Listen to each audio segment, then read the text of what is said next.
there. I want to talk about your third eye. Have you got a third eye? I think I've got one. I hope I've got one. I'm pretty sure Picasso had one. In fact, I'm sure Picasso had one. I mean, you can't visualise that kind of art without having a third eye.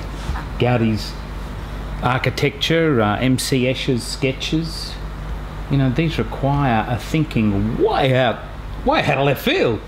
I'm working on a film called Felony, and I was working with the director, and Matthew Saville, who is going to be one of the great directors, a great performance director, and you know, showed him the tapes of everybody, and he said, my third eye tells me this. What he was talking about was he went on to explain that he was talking about the eye in his mind that sees the film. It's not a case of looking at the actor and saying, oh, wasn't that great work? Didn't he think intelligently about the character? Oh, look at that little nuance he played. No, he looked at the screen. In the same way Picasso looked at the canvas. In the same way that Gaudi saw the building, not just the plans on the page. And so it is with you when you prepare your character for your audition. And I like to think so it is with me.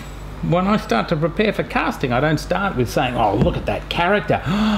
So-and-so would be fantastic. It's not about so-and-so being fantastic. It's like, who is it on the screen? I try and see the character on the screen, and sometimes I'll read it and go, you know, that'd work better if it's a girl, not a guy.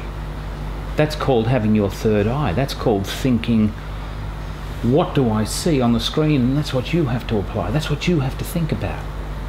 You have to, but what do? You get the script and you say, what am I going to do?